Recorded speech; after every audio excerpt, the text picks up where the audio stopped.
Weekly Bullshit Podcast.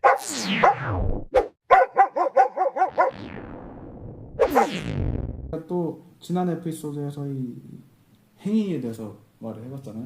네. 기억을 좀 되짚어보시면은 이 기억이 좀 나시나요? 그 지지난 에피소드 아닙니까? 아 그렇죠, 지난번 그렇죠. 정확히 제가 말하면. 네, 어느 정도는 기억이 납니다. 뭐 연자제 얘기 이런 거 했던 거 기억이 잘 나는데요. 네, 맞습니다.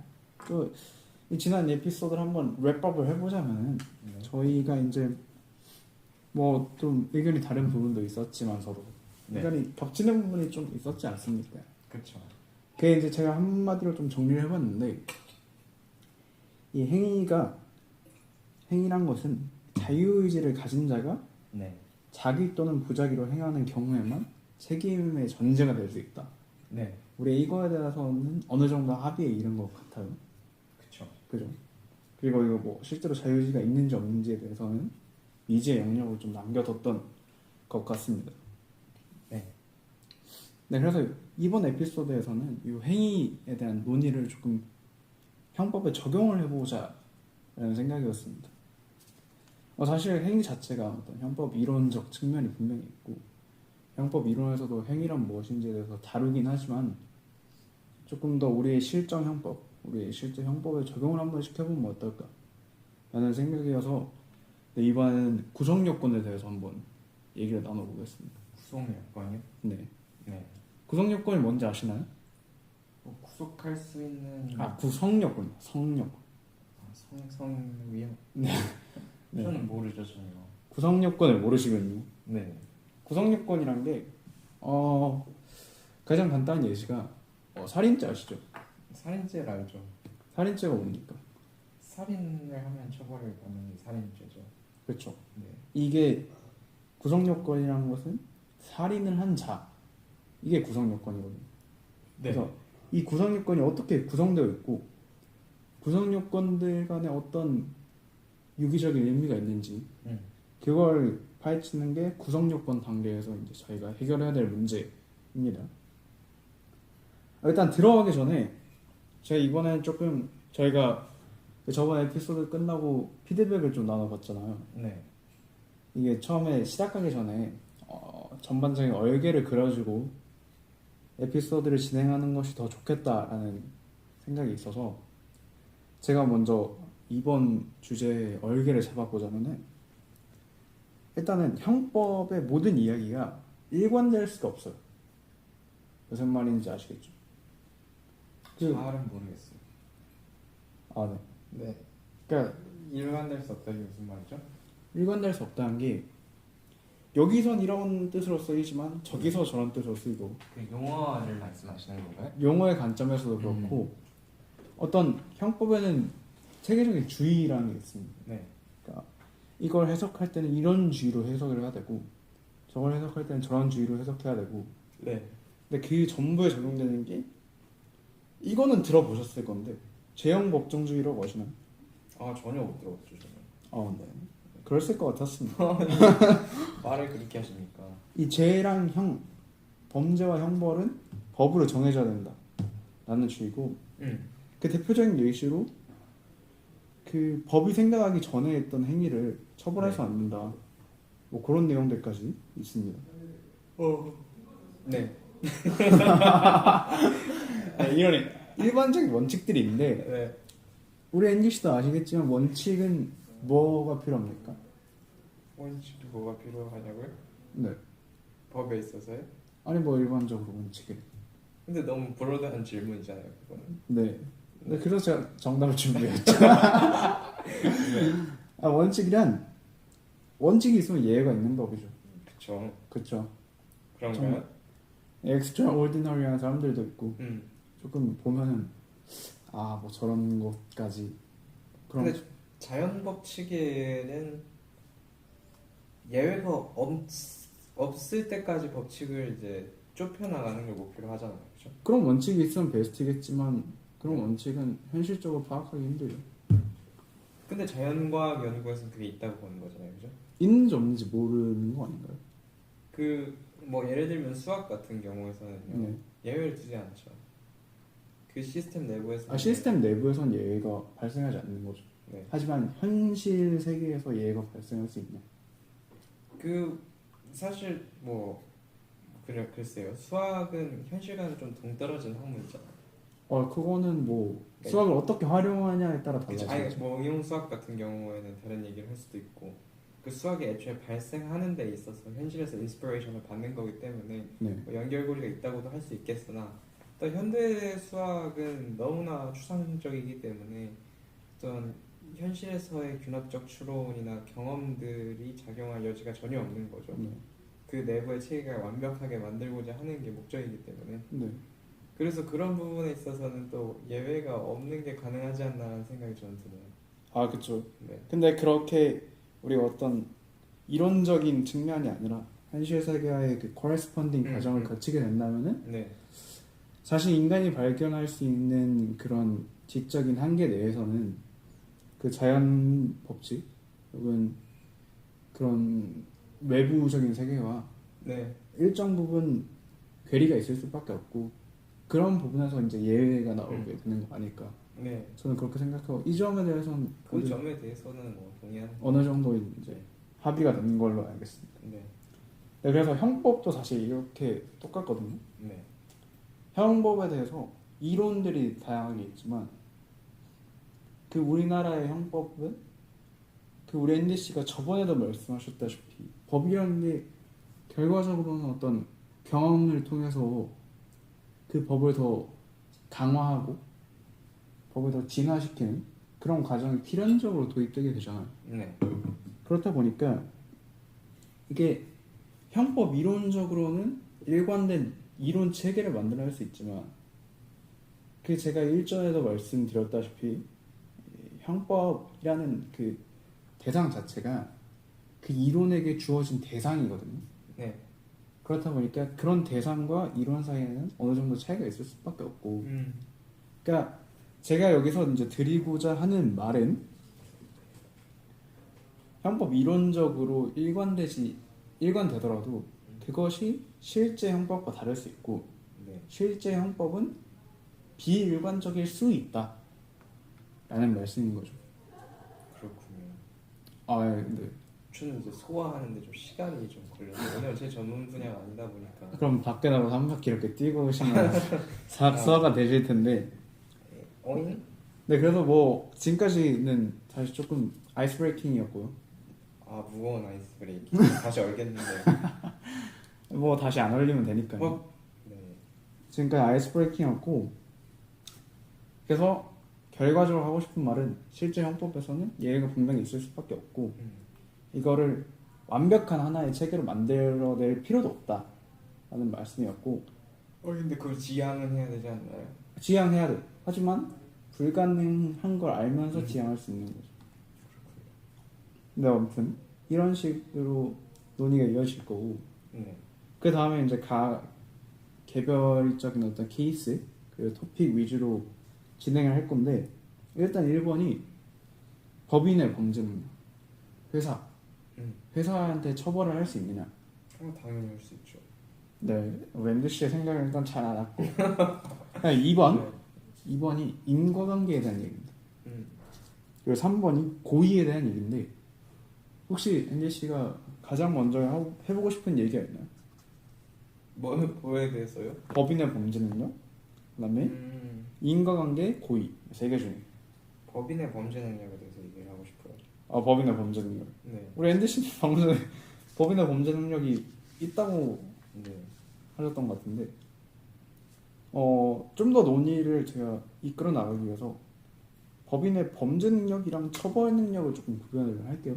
처벌 능력이라는 거는 법인에 대해 처벌할 수 있는 능력을 말하는 거예요. 법인이 누군가를 처벌하는 능력을 말하는 법인에 대해서 처벌할 수 있는 능력. 그렇군요. 법인이 처벌을 받을 수 있는가. 네. 이게 이제 처벌 능력이고 범죄 능력은 그 법인이 범죄를 행할 수 있는가.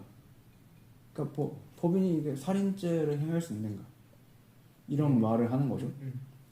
그래서 요거에 대해서 일반적으로 논의되는 얘기가 일단 들어가기 전에 우리나라 법에는 법인을 처벌하는 규정이 있습니다. 이걸 어떻게 이론적으로 설명을 해낼 건가? 그게 이제 문제고요. 앤디 씨는 어떻게 생각하시나요? 근데 이게 좀 네. 복잡한 문제라고 생각하는 게 네. 법인을 구성하는 구성원들의 집합이 곧 법인 자체는 아니잖아요.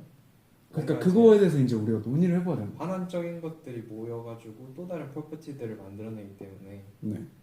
그래서 법인을 처벌한다고 할 때 구성원 각각을 똑같이 처벌하는 건지 뭐 혹은 그 구성원들이 모여서 생겨난 어떤 제3의 성질에 대한 처벌인지 그거를 일단 먼저 확실히 해야 될 필요가 있다고 보는데요. 성질이 다르기 때문에. 네. 그럼 거기에 대해서는 제가 조금 설명을 드리겠습니다. 네. 일단 현재의 법인의 처벌 규정은 그러니까 뭐 어떤 행위란 법인에 대해서 행위자가 분명히 존재함을 전제로 해서 네. 행위자를 처벌함과 동시에 법인도 얼마의 벌금을 물게 된다. 네. 뭐 이런 식으로 나오는 거거든요. 그렇죠. 이런 관점에서는 우리 앤디 씨는 어떻게 생각하시나요? 그 행위자를 처벌하는 건 법인에 대한 처벌이라고 보기는 일단 어려울 것 같고요. 네, 그건 엄연히 분리해야 된다. 법인 전체의 어떤 공동 자금에 대해서 벌금을 부과하는 거는 법인에 대한 처벌이 됐다고 볼 수 있을 것 같아요. 어쨌든 그 자금이 곧 법인의 어떤 그 능력이잖아요. 네, 그러니까 의사를 표현할 수 있는 수단이 자금인데. 그렇죠. 아니 어쨌든 그런 능력을 제한하는 거기 때문에 법인이 단체로서 기능할 수 있는 그런 능력을 제한하는 거기 때문에 벌금은 법인에 대한 처벌이 충분히 될 수 있을 것 같아요. 처벌이 될 수 있고, 근데 이게 사실은 처벌을 받을 수 있다까지는 나름 합당한 결론인 것 같은데, 그럼 법인이 어떤 잘못을 해서 처벌을 받느냐 이거에 대해서 조금 생각을 해봐야 될 것 같은 게, 그러니까 여기에 대해서 두 가지 설명이 있겠죠. 얘가 범죄를 직접 했으니까 얘가 처벌을 받는 거다. 네. 아니면 범죄를 했진 않았지만 뭐 좀 그래도 좀 쎄하니까 처벌하는 거다. 그래서 범죄 능력이 있다는 걸 전제로 설명할 수도 있고 범죄 능력이 없다는 걸 전제로 설명할 수 있을 것 같은데. 범죄부터 잘하죠. 범죄 능력이 없다는 걸 전제로 어떻게 처벌할 수 있죠? 그러니까 뭐 저 이거 좀 설명하기 좀 애매한 것 같아요. 잘 모르시는 거 아니에요? 네, 저 잘 모르겠어요. 솔직히. 네. 그러니까 이분들이 하시는 말씀은 법인의 일종의 한원적인 성격을 보는 거죠. 그래서 구성원 전체에 대해서 처벌한 것보다 법인이 그 어떤 한 사람이 비록 행위를 했지만서도 그 법인에 속한 다양한 구성원들이 행위를 했기 때문에 그러한 행위들에 대해서 법인을 어떤 일괄적으로 처벌하자, 뭐 이런 식으로 설명을 할 수 있겠죠. 어떻게 생각하시나요? 일괄적인 처벌. 네. 근데 저는요 이게 너무 어렵네요. 어렵습니까? 그러면 다시 제가 좀 더 재밌는 주제가 사실 인과관계인데, 네. 인과관계로 좀 넘어가 볼까요? 저는 이거에 대해서 얘기를 하려면 네. 법도 법이지만 좀 철학적으로 생각해야 될 부분이 좀 더 많다고 생각해요. 어떻게? 반환적인 성질에 대해서 말이죠. 그러니까 뭐 사람들이 모인 커뮤니티를 환원해낼 수 있느냐, 네. 그거에 대해서.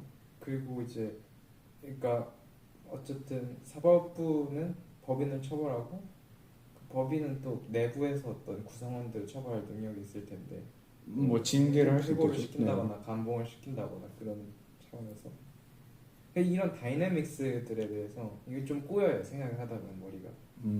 그래서 좀 다음 주제로 넘어가서 요거는 일단 좀 복잡한 주제인 것 같아서 저희가 이렇게 말로 얘기하기엔 좀 부담스러운 면이 있는 것 같습니다. 다음 주제가 이제 인과관계인데, 우리 지난주에 저희가 그 연좌제에 대해서 말했잖아요. 지난주에. 지난주에. 제 에피소드 좀 고려를 좀 해주세요. 죄송합니다. 제가 제 것밖에 신경 안 써요.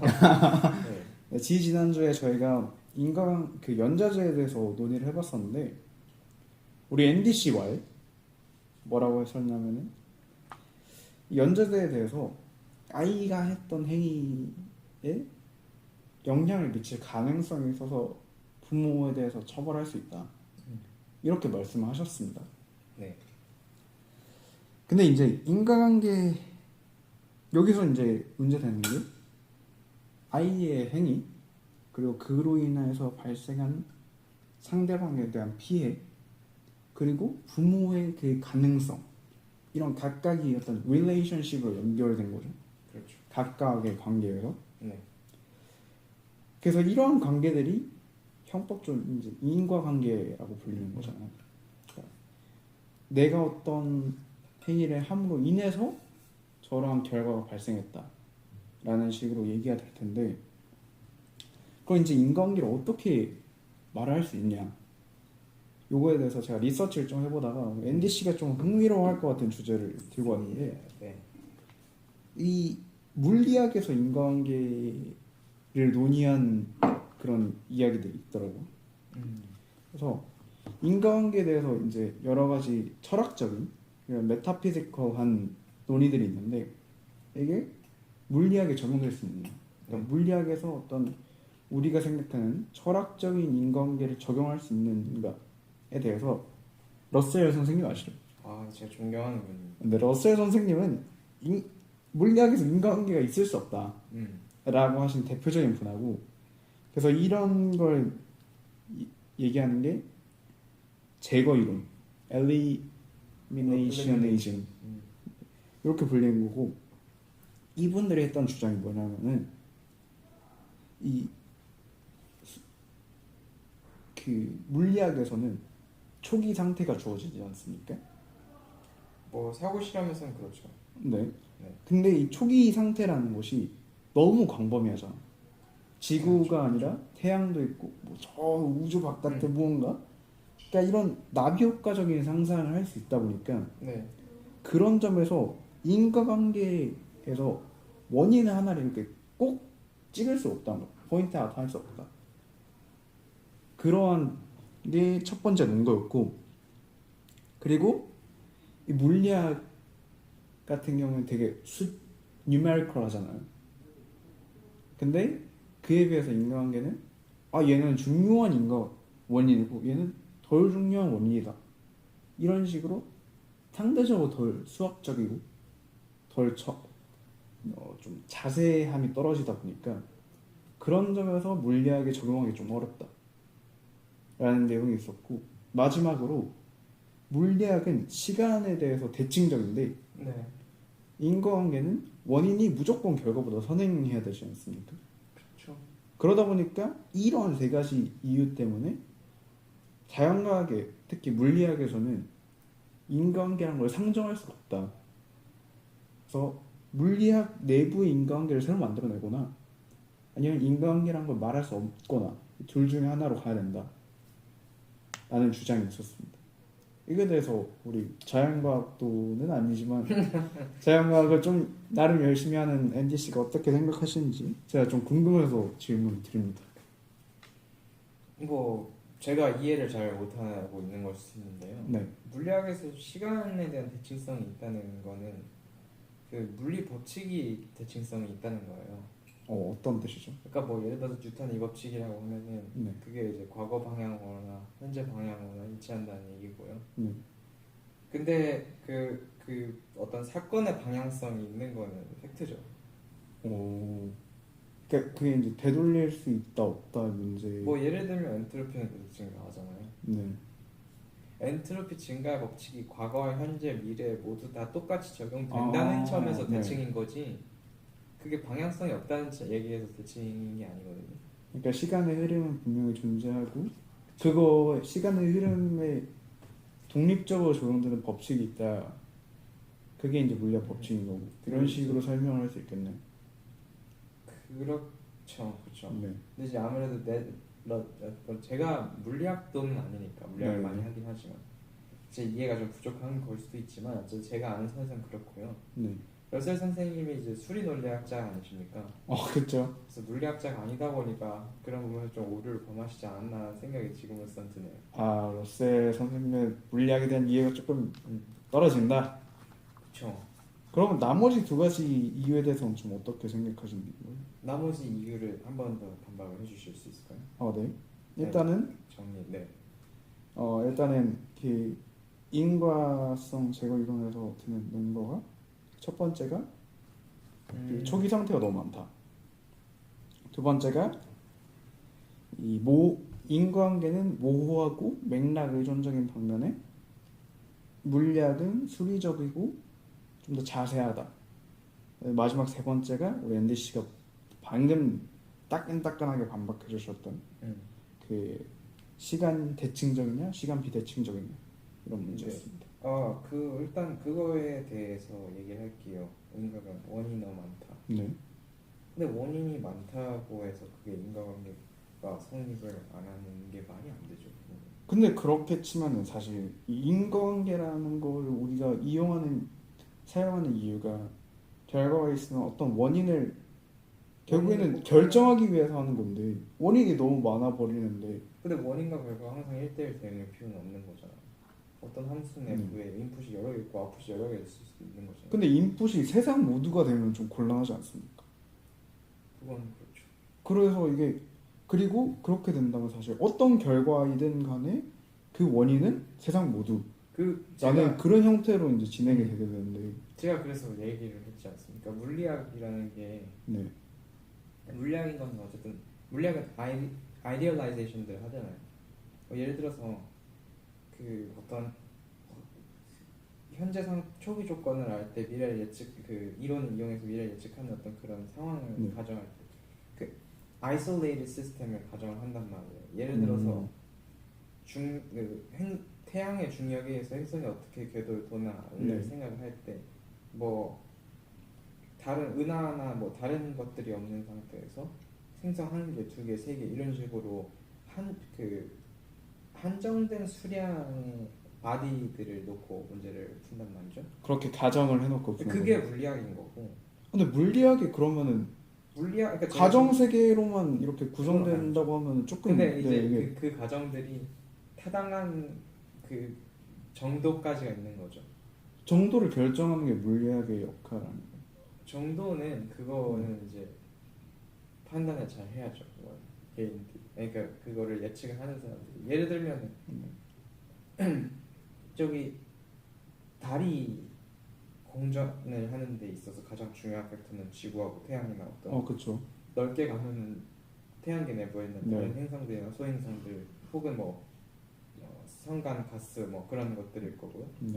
근데 얘가 이제 안드로메다 은하가 저기 각속도 몇으로 회전하고 있는가가 별로 중요하지 않죠. 물론 영향을 미칠 거예요. 근데 매우 작단 말이죠. 그러니까 그런 것들은 이제 수치상으로 충분한 영향을 미치지 않는다 싶으면 빼는 거죠. 근데 그러니까 제가 그래서 이제 근데 이제 착각을 해서 이런 질문을 하신 것 같은데. 네, 저 착각 굉장히 심한데. 제가 일전에 제 에피소드에서 설명했지 않습니까? 물리학 법칙에서 세상이 나오는 게 아니라 그러니까 세상을 분석하기 위한 어떤 이상적인 툴로 만들어 놓은 게 물리학인 거고. 네.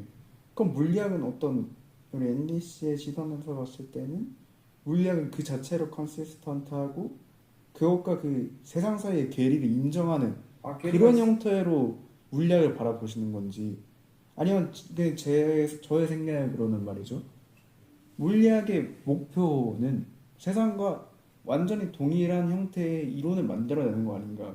저는 그거는 아니라고 일단 보고요. 그건 아니라고 보시나요? 그리고 선후 관계가 있다고 보면 괴리가 이 없게 하는 게 목표죠. 근데 괴리 그러니까 이게 끼워 맞추는 거라고 생각해요. 저는 어떤 물리학이라는 학문은 세상을 관찰한 다음에 거기에 맞게 끼워 맞추니까 괴리가 좀 없어지는 건 뭐. 근데 그러다가 또 이제 저희가 끼워 맞추는 능력에 한계가 있을 거 아니에요. 그러다 보면 어느 정도 괴리가 생기기 마련이고 그럼 이론도 다시 뜯어 고쳐야죠. 그러니까 어떤 완벽하고 그 고정된 형태의 물리학 이론이 존재해서 그것을 원천으로 해서 세상 만물의 이치가 흘러나온다 라고 하는 거는 저는 잘못됐다고 보고요.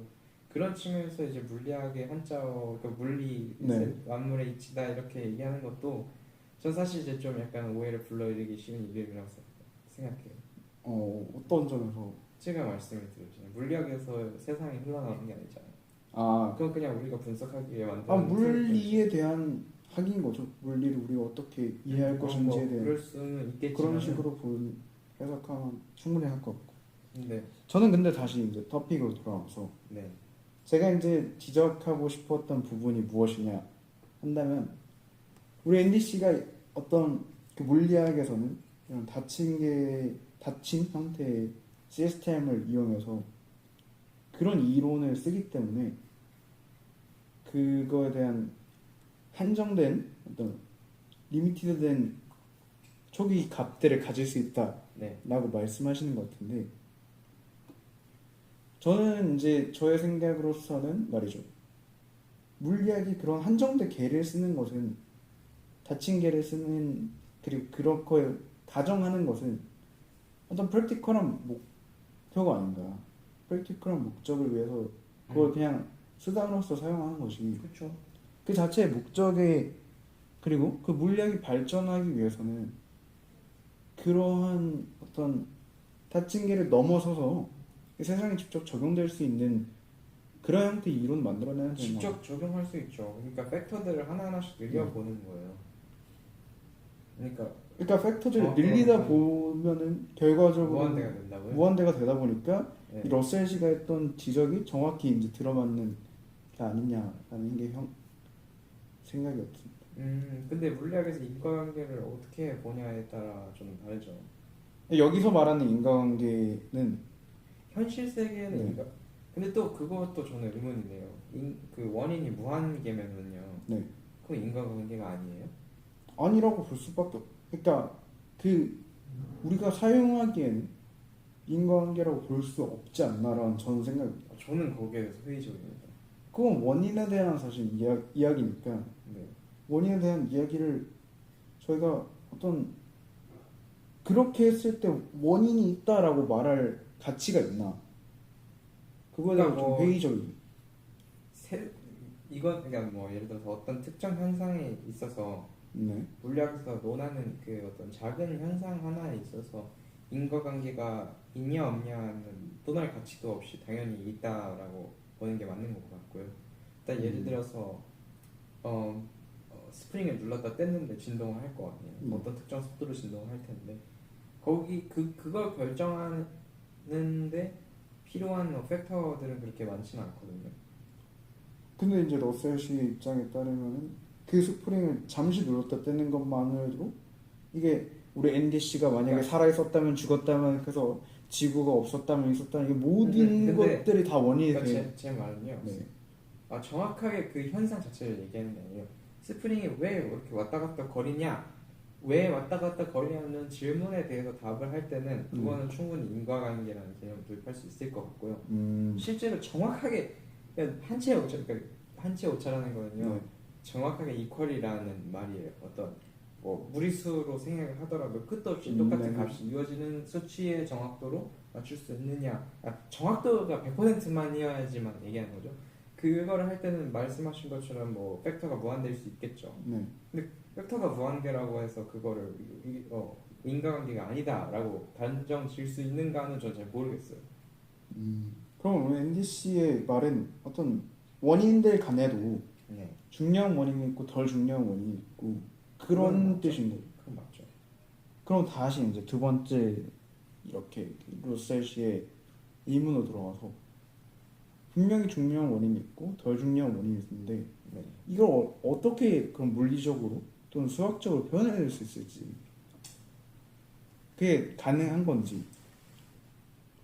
가능하죠. 근데 이게 저는 애매하다고 얘기를 하다 보니까 좀 애매하긴 하네요. 근데 그게 그러니까 뭐 예를 들어서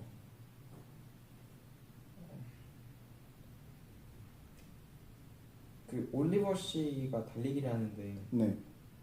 그 속도가 뭐 예를 들면은 1.5m/s의 속도가 나와요. 아, 네. 근데 그런 데는 이제 올리버 씨 뭐 중요한 팩터 얘들을 보면은 올리버 씨의 근육이 얼마나 빠르게 에너지를 태우는가 그런 네. 것도 있을 수 있고 공기의 저항도 있을 수도 있는 거고 네. 뭐 지면에 뭐 거칠기 이런 것들도 있을 수 있는 거죠.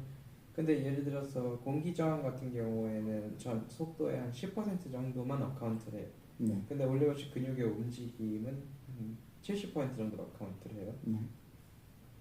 네. 그래서 1.5에 70% 정도만 그거에 결정을 하는 거죠. 근데 70%를 결정한다고 해서 10%를 결정하는 것도 더 큰 팩터인가? 그거는 프랙티컬한 차원에서는 큰 팩터가 맞죠. 네. 근데 과연 수치상으로 많은 거를 차지한다고 해서 그걸 중요하다고 얘기할 수 있는 건가는 좀 잘 모르겠어요.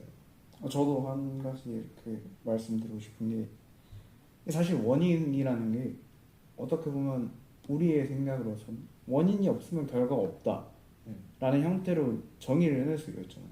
그렇죠. 원인과 결과의 관계에 대해서. 근데 그러면 사실 어떤 그런 원인이 없으면 결과 없다는 건 하나의 그 확률적인 게 도입되지 않는 거죠. 뉴메리컬하게. 그러니까 얘가 한 없으면은 가지만 잡고 네. 뉴메리컬이라는 말은요. 네.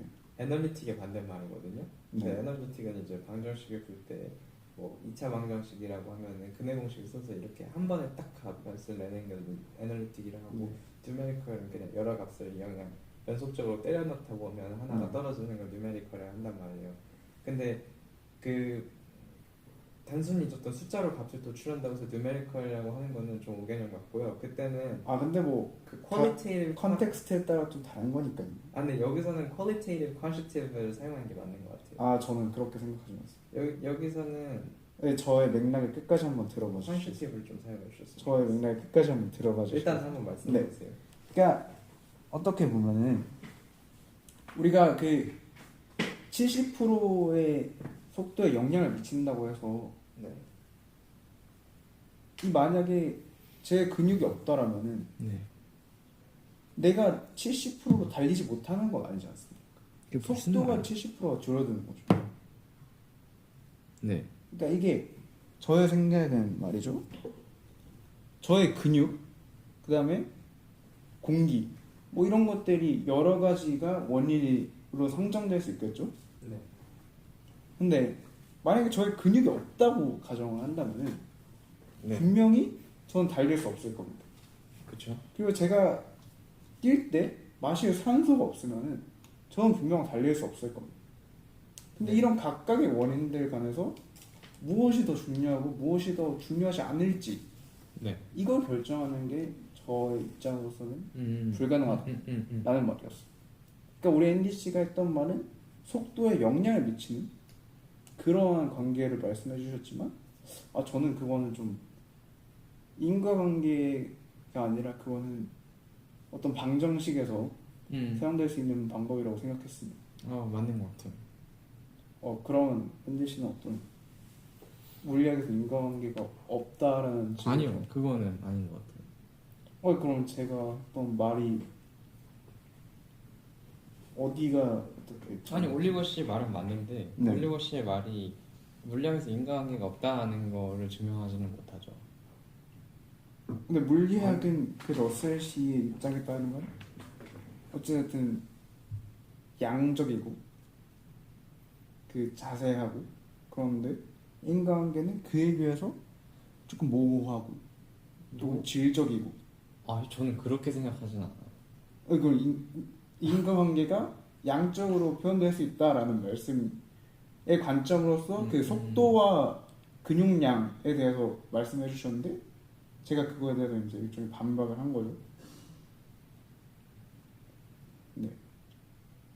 그럼 그 입장에 만약에 제 입장에 끝까지 밀고 나가게 된다면은 어떤 형태의 팩터도 결국 그것이 없게 되면은 결과가 없기 때문에 그러면은 제가 말하는 인과관계는 양적으로 표현될 수 없는 것이고 질적으로밖에 표현될 수 없는 것이고. 근데 거기에 대해서 좀 제가 생각을 해보고 있는데요. 인과관계가 양적으로 표현될 수 없는 거라고. 네. 근데 뭐 그런 추상적인, 그러니까 물리학에서는 뭐 그렇다고 칩시다 일단은. 전 잘 모르겠지만. 근데 이제 수학 같은 경우에는 양적으로 인과관계를 표현할 수 있다. 있죠. 어떻게 표현할 수 있죠? 그때는 있잖아 팩터가 무한계도 아니잖아요. 예를 들면 그냥 아주 간단한 예로 그냥 숫자를 더할 때 말이죠. 네. 그 덧셈이라는 연산 법칙에 대한 정의에서 그대로 흘러나오잖아요. 그러니까 1을 더했더니 2가 되었 1에서 1을 더했더니 2가 됐다라는 말이죠. 아니면 뭐 방정식을 풀 때도 뭐 예를 들어서 x 제곱 마이너스 2x 플러스 1인데 는 0을 방정식을 풀면은 그러니까 얘를 만족하는 거는 1밖에 없다 이런 것들 있잖아요. 네.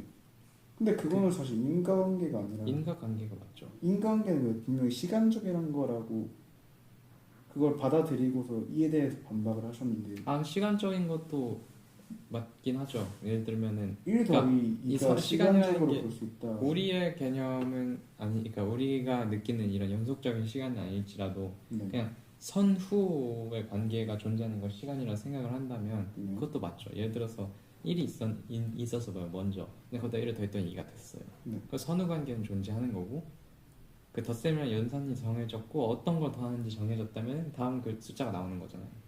그럼 이거는 어쨌든 퀀티티브하게 나오는 값이지만 인과관계라고 볼 수 있는 거죠. 시간도 성립하고요. 네. 네. 쉽지 않네요. 아 제가 뭐 어디선가 이렇게 좀 모호하게 된 지점이 있는 것 같습니다. 네. 저희 대화가. 아 그렇군요. 네, 그래서 인간관계를 어떻게 정의할 건가에 네. 대해서 또 다시 이제 법적으로 돌아가게 된다면은 네. 우리 앤디 씨가 말했다시피 그런 인간관계가 네. 좀 수학적 인간관계, 네. 그러니까 그런 걸 가정하고서 이제 인간관계를 설명하는 학설이 조건설이라고 한 거고. 조건설이요? 네.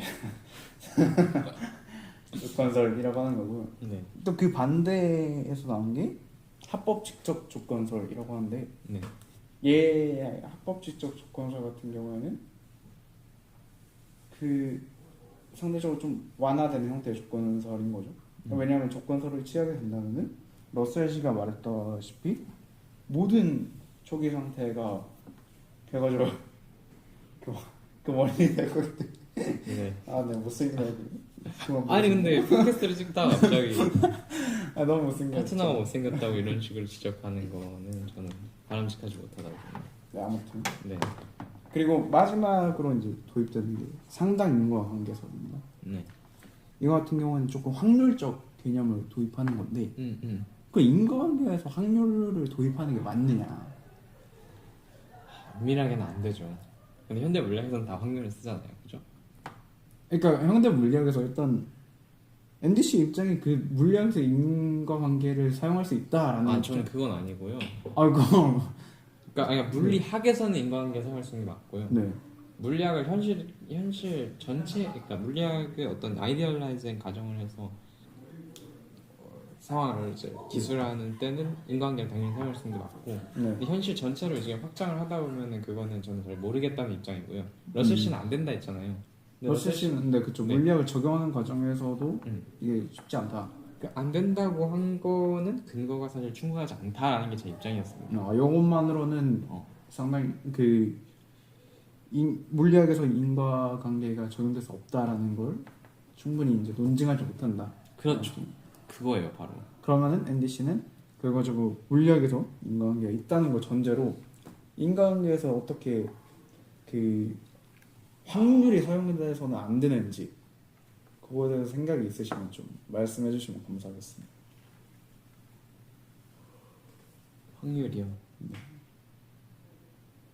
아까 전에 당당하게 확률이 엄밀하게는 사용되지 않는다고 그렇게 말씀. 왜냐면 인과관계라는 거는 네. 이게 만족한다면 당연히 이렇게 된다잖아요. 그러니까 팩터가 여러 개일 수는 있지만, 예를 들어서 올리버 씨는 네. 3명의 사람한테 맞으면 화를 낸다. 네. 그런 조건이 있어요. 네. 근데 그걸 확률로 하면 그 인과관계가 아니잖아요. 그럴 수도 있고 아닐 수도 있는 건데, 네. 3명의 사람한테 맞으면 당연히 화를 무조건 내야 되는 건지 법칙인 거잖아요. 거기서는 이제 사실 확률이 개입할 여지가 있으면 안 되죠. 인과관계에서 근데 뭐 정의를 어떻게 하나에 따라서 다르겠지만서도 네. 뭐 트래디셔널한 데피니션으로서의 인과관계는 안 될 것 같아요. 근데 엄밀하지 않은 의미에서 확률은 도입할 수 있다라는 뜻으로 또 반대로 해석할 수 있을 것 같은데 저희가 그렇게 쓰긴 하잖아요. 실제로 인과가 확률적인 거라고 할지라도 인과관계가 있다고 얘기를 하죠. 예를 들면 뭐 엘니뇨가 발생하면 뭐 날씨가 이렇게 될 것이다 예측을 이렇게 하는데 그걸 이제 인과관계처럼 사용을 하긴 하지만 엘니뇨가 생겼는데 또 다른 뭐 이상한 팩터 예를 들어서 태양풍이 막 바뀌었다 네. 그런 팩터들에 의해서 또 날씨가 바뀔 수도 있는 거 아니에요? 당연하죠. 그건 확률에 의한 개념인데 사용은 근데 인과관계처럼 그러니까 과학 불꽃을 보면 엘니뇨가 발생하면 수온이 어떻게 되고 막 뭐 날씨 어떻게 이렇게 하잖아요. 저는 그래서 이제 우리가 그렇게 사용하지만서도 엄밀하게는 인과관계에서는 확률이란 걸 도입할 여지가 없다. 아 근데 저는 이게 잘 모르겠네요. 이거 과학철학 전문가를 섭외하셔야겠네요. 근데 나름 과학적 전문가의 포지션을 오신 건데. 저는 이제 네. 응용과학을 하는 사람이고 네. 철학을 들었다고 하지만 제가 들은 철학은 사실 과학철학 쪽은 아니죠. 그렇죠. 네. 인식론에 좀 위주였다 보니까. 네. 네, 아무튼 상당 인과관계설은 조금 엄밀한 의미에서는 인과관계로 도입될 수 없으나 그게 좀 실용적인 목적을 위해서 이런 걸 활용할 수 있겠다. 네. 근데 나름 결론적으로는 타당하신 게 네. 실제로 그 우리나라에서도 거의 대부분의 판례라는 건 사실 어떻게 보면 실제 있는 사건을 다루고 그것 자체에 힘이 있기 때문에 절충된 입장을 사용할 수밖에 없는데 그 판례가 상당히 인과관계설을 취하는 걸 보면은 그 대법관 선생님들도 우리 앤디 씨가 똑같이 생각한 게 아닌가. 네. 그래서 우리 앤디 씨의 리걸 마인드를 다시 한번 체크할 수 있었고요. 근데 마지막이 사실 고의인데 뭐 저희 시간이 42분을 넘어왔기 때문에 네. 고의는 다음 에피소드에 하는 게 어떤가. 좀 아쉽긴 하지만 네. 아쉽나요? 저는 계속해도 괜찮습니다. 밥 먹으러 가시죠. 밥을 먹어야죠. 네, 저희가 또 오늘 케밥을 먹을 거니까. 네. 뭐 조금 랩업을 해보자면 법인의 범죄 능력에 대해서는 모른다. 맨날 이런 식이에요. 맨날. 그 다이나믹스가 너무 복잡하기 때문에 네. 이거는 분석해서 따져봐야 할 문제지. 단순한 이론적인 측면으로 관측하기는 조금 힘든 면이 있다. 라고 멋지게 포장을 한번 해보겠고요. 네. 또 인과관계에 대해서 자연과 특히 물리학에서 인과관계가 적용될 수 있는지 이 부분에 대해서 제가 또 러셀 씨 이론을 설명했고 네. 앤디 씨가 어떻게 보면 그에 대해서 좀 디펜스라는 입장에서 말씀을 해주셨는데 저는 개인적으로 앤디 씨가 좀 나중에 이런 주제를 다뤄주시면 어떨까. 저희가 이제 뭐 이렇게 제가 봤던 아티클 같은 걸 같이 한번 읽고 그런 주제로 좀 논의를 해보는 것도 좀 재밌을 것 같습니다. 좋습니다. 네, 그래서 자연과학에서 인과관계로 결론은 모르겠다. 인과관계 확률이 적용될 수 있는지가 이제 마지막 주제였던 것 같은데 요거에 대해서도 모르겠다. 엄밀한 의미에서 아니겠지만 결과적으로 모르겠다. 근데 뭐 저희가 뭐 결론 내려고 이거 하는 것도 아니고 그쵸. 그냥 만담회잖아요. 근데 만나니까 결론이 사실 안 나는 게 당연하죠. 근데 저는 한 가지 아쉬운 점이 있어요. 네. 올리버 씨가 주제를 준비를 잘 해주셨는데 네. 근데 이게 그 랩업을 할 때도 뭔가 제가 비전문가의 입장에서 씹으린 얘기만 위주로 들어가는 것 같아서 좀 더 개인적인 의견이 좀 많이 들어갔으면 하네요. 근데 제가 이게 좀 유구한 역사잖아요. 그쵸. 올리버 씨가 뭐 글 쓸 때도 비판받는 게 두려워가지고 의견을 좀 잘. 그렇죠. 네. 저는 입증된 의견만 쓰죠. 저는 근데 불씨 팟캐스트인 만큼 좀 개소리도 좀 네. 넣어줬으면 좋겠다. 네. 네. 제가 뭐 저의 의견을 그럼 좀만 더 붙여볼까요? 마지막으로 한번. 저는 사실은 법인을 처벌하면 안 된다고 생각합니다. 왜죠? 법인을 처벌하게 됐을 때, 그러니까 능력이 있는지를 살펴봐야겠죠. 법인에게 능력이 있는지. 근데 사실은 법인을 처벌을 한다고 하면 벌금밖에 어떻게 줄 수 없잖아요. 그래서 사형이라든지 징역이라든지 이런 형태의 처벌을 못하는데 그에 비해서 인간은 사형도 받을 수 있고 징역도 받을 수 있고 그런 차이점을 좀 생각해 본다면은 법인과 인간의 그런 형평성의 차이 때문에 그런 차이 때문에 법인을 처벌할 수 없고, 그렇게 된다면 예를 들어 만약에 제가 정말 나쁜 짓을 하고 싶어서 뭐 내 밑에 있는 직원을 아주 그냥 직원을 과로사 시켜버려서 죽여버리고 싶다라고 했을 때 저는 그냥 제 법인을 만들어서 허수아비를 안 쳐서 허수아비 보고 모든 일을 다 하게 하고 처벌은 법인이 받게 하는 뭐 그런 형태의 계획을 짤 수 있겠죠. 네, 그런 거는 근데 말이죠. 네.